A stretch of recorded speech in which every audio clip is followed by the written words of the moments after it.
हरि ओम. सद्गुरु ओम मालती आई की जय. व्रजभूमीतील भक्तकथामालेत मी अनुप्रिता थत्ते तुम्हा सर्वांचं स्वागत करते. या कथामालेतली 98वी कथा आपण आता ऐकूया. ही कथा आहे वृंदावन आणि कालीदह येथे राहणाऱ्या श्री प्राणकृष्णदास गोस्वामीजी यांची. या गोष्टीमध्ये कृष्ण कथेबद्दलचं अलोट प्रेम, सर्वाभूती भगवत भाव आणि अतिशय सेवाभाव ह्या तिन्ही गोष्टींचं एक अनोखं मिश्रण आपल्याला अगदी ऐकायला मिळणार आहे. ही कथा सुरू होते वृंदावनातील परिक्रमा मार्गापासून. या मार्गावरती मध्ये मध्ये भिकारी बसलेले असतात. जो कोणी यात्रेकरू इथून जाईल त्याच्याकडे हे सगळे भिकारी पैसे मागत असतात. आणि काही काही भिकारी तर अगदी एखाद्याच्या असे मागे हात धुवून लागत की खूप दूरपर्यंत त्याच्या मागे जात आणि जोपर्यंत त्याला तो पैसा देत नाही यात्रेकरू तोपर्यंत त्याचा पिच्छा हे सोडतच नसत. आता हे कोण आहेत तर हे आहेत 100 वर्षापेक्षा सुद्धा अधिक आयुष्य असलेले एक वृद्ध बाबाजी, जे कालीदहच्या जवळ असलेल्या आपल्या कुटीतून इथे येऊन बसलेले आहेत. पण हे यात्रींकडून काही घेण्यासाठी नाही तर काही त्यांना देण्यासाठी इथे बसलेले आहेत. आणि हे जे भिकारी ज्या पद्धतीने लोकांच्या मागे लागून त्यांच्याकडून काहीसाठी घेण्यासाठी त्यांच्या पाठीमागे लागतात, तसं ह्यांचं नाही. ह्यांची रीत काही वेगळीच आहे. जेव्हा दुरून एखादा यात्रेकरू येताना ह्यांना दिसतो तेव्हा तो कुणीही असो, स्त्री पुरुष, वृद्ध असो, बालक असो, आपल्या जागेवरून थोडंसं पुढे होऊन ते त्याला दंडवतच घालतात, साष्टांग दंडवत करतात. आणि मग त्याला विनंती करतात की काही थोडासा प्रसाद घेऊन तुम्ही पुढे जा. आता प्रसादाला कोण नाही म्हणणार? प्रसादाच्या लोभांनी म्हणा किंवा प्रसादाचा मान ठेवायचा म्हणून जेव्हा लोक त्यांच्या जवळ येत तेव्हा त्यांच्या हातावरती काहीतरी 2 चिमटी प्रसाद ते ठेवत आणि अगदी अश्रुपूर्ण नेत्रांनी त्याच्याकडे अत्यंत प्रेमाने पाहत आणि विनयपूर्वक त्याला गोड आवाजात विचारत, कृष्णकथा सुनोगे? त्यावेळेचा त्यांचा आविर्भाव असा काही गोड असे की एखाद्याला जरी समजा कृष्णकथा ऐकण्यामध्ये फारसा रस नसला तरी सुद्धा त्या बाबांच्या त्या सगळ्या बोलण्याचं, त्यांच्या त्या डोळ्यातल्या प्रेमाची त्याला इतकी मोहिनी पडत असे की तो अभावितपणे म्हणत असे की हां, ऐकणार आहे. मग त्याला हे बाबा एखादी श्रीकृष्णाची अत्यंत गोड मधुर अशी कथा आपल्या प्रभावी वाणीने सांगत आणि त्याच्या मनामध्ये श्रीकृष्णाची अशी काही सुंदर शब्दचित्र छबी निर्माण करत असत की जीवनभर तो ते ऐकलेली गोष्ट आणि ती मनात उभी राहिलेली छबी ही विसरत नसे, हृदयामध्ये त्याच्या ती अंकित होऊन जात असे. कोण होते बरं हे वृद्ध बाबाजी? आणि रस्त्यावरून चालणाऱ्या लोकांना पकडून त्यांना प्रसाद देऊन विनंती करून कृष्णकथा सांगायचं त्यांना एवढं काय गरज पडलेली होती? हे आहेत कालीदहचे श्री प्राणकृष्णदास बाबाजी.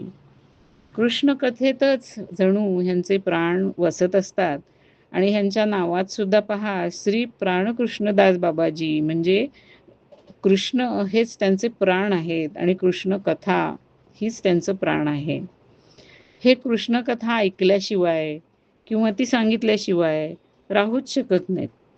हे फारसे काही शिकलेले नाही आहेत, पण कविराजांचं गोविंद लीलामृत ह्यांना अगदी पूर्णपणे पाठ आहे आणि अगदी खाचाखोचांसह पाठ आहे आणि त्याच्या रसभरीत वर्णनावरती ह्यांचा हातखंडाही आहे. त्यांच्या त्या गोविंद लीलामृतामध्ये सांगितलेल्याप्रमाणे ते कृष्णलीलाचं चिंतन करत करतच आता एवढे 100च्या वर वय असलेले इतके म्हातारे झालेले आहेत आणि तरी सुद्धा कृष्णकथा सांगण्याचं, कृष्णकथा ऐकण्याची, कृष्णकथाचं चिंतन करण्याची त्यांची स्पृहा अजूनही काही समाप्त झालेली नाही आहे. आणि हे केवळ आपण ऐकलेली किंवा वाचलेली कथा जशी सांगतो, तशीच तेवढीच कथा कृष्णाची सांगतात असं नाही. तर ह्यांनी पाहिलेली कृष्णाची कथासुद्धा ते सांगतात. कारण इतके दिवस कृष्ण लीलांचं चिंतन करता करता आता त्यांना कृष्णाच्या लीला दिसूही लागलेल्या आहेत प्रत्यक्ष. त्यामुळं त्यांच्या कथामध्ये एक अनोखाच रस असतो. ह्या कृष्णकथा सांगणं, त्या ऐकणं आणि त्यांचं चिंतन करणं ह्याच्याशिवाय आणखीन दुसरं काही ते करतच नाहीत. रात्रीसुद्धा त्यांचा सगळा वेळ या आपल्या कुटीमध्ये बसून त्याच्यामध्येच जात असतो. त्यांच्या कालीदह इथल्या कुटीच्या आजूबाजूला जर रात्री कुणी गेला, तर त्याला त्या कुटीतून काही आवाज ऐकायला येतात. कधी हसण्याचे, कधी रडण्याचे, तर कधी कुणाबरोबर काही बोलत बसलेल्याचे. श्रीकृष्ण लीलामृताचं पान करता करता जेव्हा त्यांचं हृदय गच्च भरून जातं, अगदी असं काठोकाठ आणि आता ते सांभाळणं त्यांना अवघड होतं, त्यावेळेला आपल्याला हलकं करण्यासाठी आणि कुणाला तरी कृष्णकथा सांगण्यासाठी म्हणून ते श्रोता शोधू लागतात. आणि जेव्हा असा श्रोता त्यांना मिळत नाही, तेव्हा ते निघतात आणि ह्या परिक्रमा मार्गावरती येऊन बसतात. मग प्रसादाचा लोभ दाखवून लोकांना आपल्याजवळ बोलावतात आणि देतात कृष्णकथामृताचं एक इंजेक्शन ठोकून.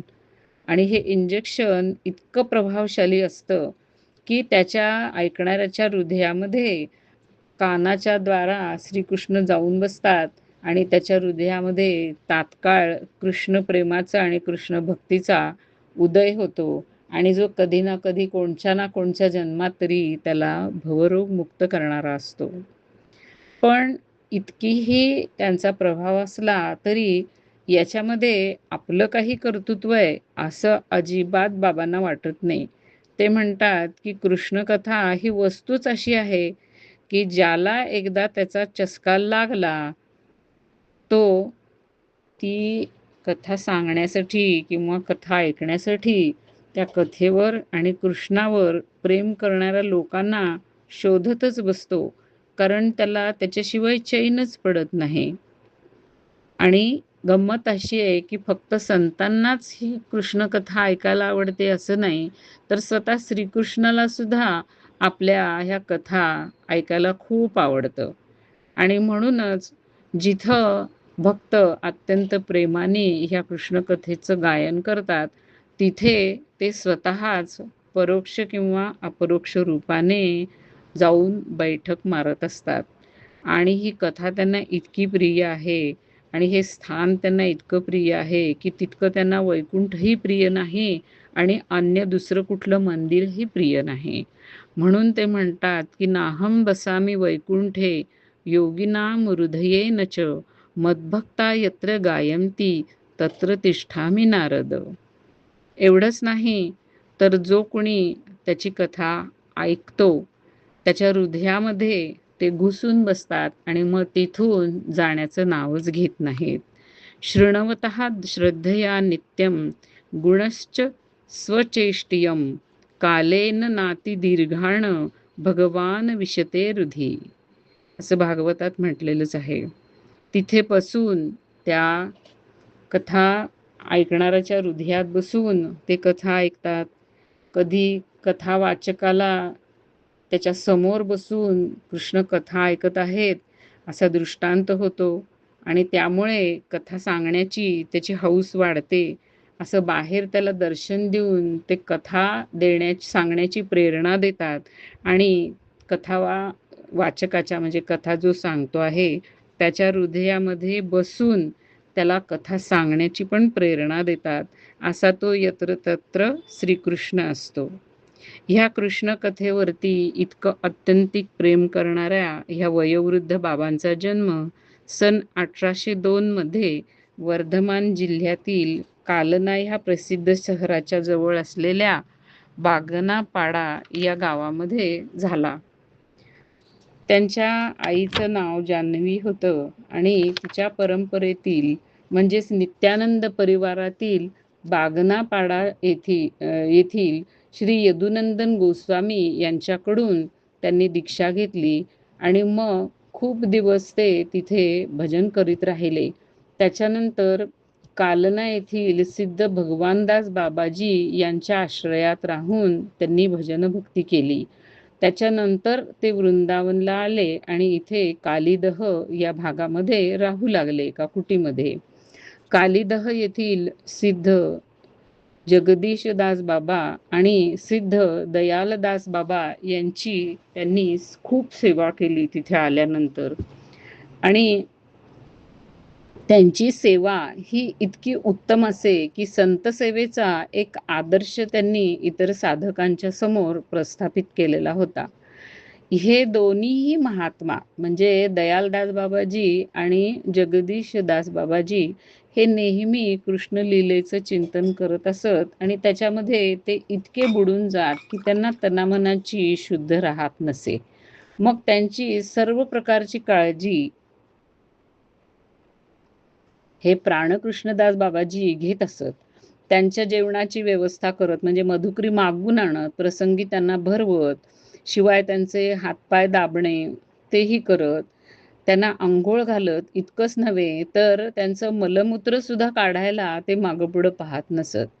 शिवाय त्यांची जी काय मानसिक स्थिती असेल त्या लीला चिंतनातली त्या भावाची, ती त्यांना आपोआप कळत असे आणि मग अत्यंत निपुणतेने त्या समयोचित भावानुकूल त्यांची सेवा ते करत असत. ही इतकी मनापासून त्यांनी सेवा केली त्या दोघांची की ह्या दोन सिद्ध महात्म्यांची सेवा करता करता हे स्वतः सिद्ध झाले. म्हणजे सेवेचा हा केवढा मोठा आदर्श आहे की सेवेतून त्यांना सिद्धी मिळाली.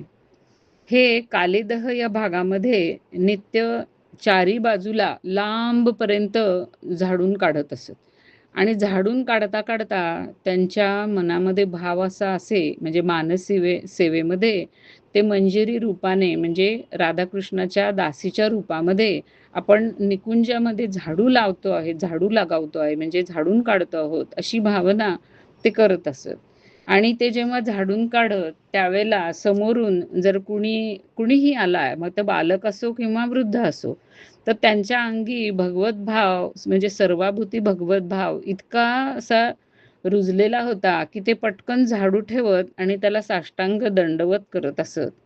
त्यामुळे समोरचा माणूस म्हणजे त्याला काय करावं हे समजत नसे आणि तोही यांना नमस्कार करत असे. त्याग आणि वैराग्य याच्यामध्ये तर सिद्ध जगदीशदास बाबाजींची हे प्रतिमूर्तीच होते. आणि त्यांचा त्याग आणि त्यांचं वैराग्य हे किती उच्च कोटीचं होतं. म्हणजे जसा गुरु तसा चेला होता, हे एका विशेष घटनेने आपल्याला समजतं. पण त्या घटनेबद्दल मात्र आपण आता पुढील भागामध्ये ऐकूया. हरिओम.